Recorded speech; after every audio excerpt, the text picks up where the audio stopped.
Digital platform पर आपका स्वागत है। मैं हूं प्रिया सिंह। हम पिछले लगभग 4 सालों से देख रहे हैं कि रूस अपने दम पर यूक्रेन समेत नाटो के 32 देशों से जंग कर रहा है। लेकिन हैरानी की बात तो यह है कि अमेरिका यूक्रेन को जंग नहीं जिता पा रहा है। सबसे बड़ी बात तो यह है कि फ्रांस, जर्मनी, ब्रिटेन और अमेरिका की तरफ से यूक्रेन को मिले अरबों डॉलर के हथियार रूस के हमलों के सामने नाकाम हो गए हैं।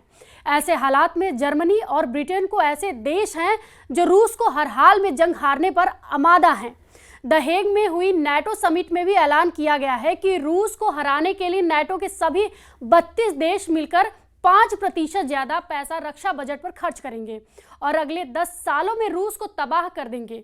द हेग में हुए नाटो समिट में जैसे ही फैसला हुआ, कुछ 24 घंटे के बाद जर्मनी में नाटो के लड़ाकू विमानों पर ऐसा हमला हुआ जिसके बारे में दावा किया जा रहा है कि इस हमले के बाद तीसरा विश्व युद्ध भड़क सकती है।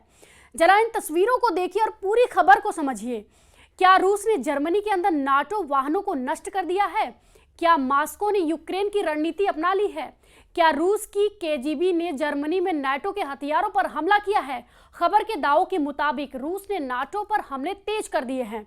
दावा किया जा रहा है कि जर्मनी के एयरफ्रंट में जर्मन सैन्य वाहनों को आग के हवाले कर दिया है। खबर के मुताबिक 26 जून को यूक्रेन की मदद के लिए रखे गए कई राइन मेटल ट्रकों को आग के हवाले कर दिया गया। इस हमले के पीछे रूस की केजी का हाथ माना जा रहा है। आग लगने से सभी ट्रक जलकर राख हो गए। एयरफ्रंट में लगी आग ने कम से कम 3 सैन्य रसद ट्रकों को नष्ट कर दिया। स्थानीय मीडिया और रक्षा विश्लेषकों का मानना है कि जर्मन पर यह एक तरह से रूस का पहला हमला है। 1220 दिन से रूस यूक्रेन जंग चल रही है। हालात ये हो गए हैं कि नाटो के 32 देश मिलकर भी यूक्रेन को जंग नहीं जिता पाए। इधर लगभग 4 साल की जंग में ऐसा पहली बार हुआ जब रूस पर आरोप लगाए गए कि रूस ने नाटो देश जर्मनी पर हमला कर दिया है और उनके फौजी ट्रक को जलाकर भस्म कर दिया है। इस हमले के बाद से जर्मनी और नाटो के 32 देश सकते में हैं। इस बीच रूस का क्रूर मिसाइल मिशन की यूक्रेन की सुरक्षा को भारी पड़ रहा है। एडवांस स्कैडर एम मिसाइल अमेरिका निर्मित पैट्रियट प्रणाली को पूरी तरह से तबाह कर रही है, जबकि रूस tornado S rocket launcher smart हथियारों से यूक्रेनी ठिकानों पर हमला कर रहे हैं। यूक्रेनी वायु रक्षा ध्वस्त हो रही है और युद्ध का मैदान तेजी से बदल रहा है। जेलेंस्की ने अमेरिका से अधिक पैट्रियट मिसाइल मांगी है ताकि रूस का मुकाबला किया जा सके। अब ऐसे हालात में यूक्रेन के दक्षिणी क्षेत्र खेरसॉन में रूसी हवाई हमलों ने कोहराम मचा दिया है। खेरसॉन में गवर्नर ओलेस्क्राद्र प्रोकोडीन ने बताया कि रूसी सैनिकों ने पूर्वी यूक्रेन के डोनेट्स्क क्षेत्र में शेवचेंको को गांव पर नियंत्रण कब्जा कर लिया है, जो लिथियम भंडार के करीब है। रूसी रक्षा मंत्रालय के मुताबिक रूसी सैनिकों ने डोनेट्स्क में नोवोसेरहीइवका की बस्ती पर कंट्रोल कर लिया है। हालांकि यूक्रेन के टॉप जनरल ओलेक्सांद्र सिरिस्की का दावा है कि यूक्रेन की सेना ने इस हफ्ते यूक्रेन के उत्तरी क्षेत्र सुमेय इलाकों से रूसी सेना की बढ़त को रोक दिया है। लेकिन इसके बावजूद रूसी सेना तेजी से निप्रोपेट्रोस इलाके की तरफ बढ़ रही है। ऐसे हालात में अगर रूस यूक्रेन के साथ जर्मनी से भी जंग शुरू कर रहा है तो ये तीसरे विश्व युद्ध का साफ संकेत है। इधर रूस के खतरे को देखते हुए द हेग में हुई समिट के दौरान नाटो सदस्य देशों के नेताओं ने सामूहिक रक्षा बजट बढ़ाने पर फैसला लिया है। साल 2035 तक हर नाटो देश अपनी जीडीपी का हर साल 5% यानी 5% रक्षा सुरक्षा से जुड़े सेक्टर में खर्च करेगा। इसमें बजट का 3.5 यानी 3.5% यानी परसेंट हिस्सा डिफेंस सेक्टर में खर्च किया जाएगा, जबकि बाकी का 1.5% महत्वपूर्ण इंफ्रास्ट्रक्चर की सुरक्षा में खर्च किया जाएगा। यूरोपियन देश अगले 10 साल में अपना रक्षा खर्च जीडीपी का 5% तक बढ़ाएंगे। नीदरलैंड्स के द हेग शहर में हुई नाटो समिट में अमेरिकी राष्ट्रपति डोनाल्ड ट्रंप ने यूरोपीय देशों से रक्षा खर्च बढ़ाने को कहा था। समिट के बाद सदस्य देशों की तरफ से जारी साझा स्टेटमेंट में कहा गया, हम सामूहिक सुरक्षा को लेकर अपने फैसले पर कायम हैं। वॉशिंगटन संधि के आर्टिकल 5 के मुताबिक नाटो देशों में से किसी एक पर हमले को सभी देशों पर हमला माना जाएगा। ट्रंप चाहते हैं कि सभी सदस्य देश अपने जीडीपी का 5% यानी 5% रक्षा पर खर्च करें। अभी नाटो के खर्च में यूरोपीय देशों का कुल योगदान केवल 30% है, जो देशों की जीडीपी का औसतन 2% यानी 2% है।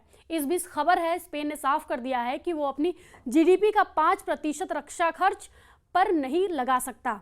स्पेन ने इसका विरोध करते हुए कहा कि वो 2.1% से ज्यादा खर्च नहीं करेगा। फ्रांस, इटली, कनाडा और बेल्जियम जैसे देश भी इतना खर्च करने को लेकर आसानी से राजी नहीं है, या ये कहें कि दुविधा में है। एडवांस स्कैडर एम मिसाइल अमेरिका निर्मित पैट्रियट प्रणाली को पूरी तरह से तबाह कर रही है, जबकि रूस tornado S rocket launcher smart हथियारों से यूक्रेनी ठिकानों पर हमला कर रहे हैं।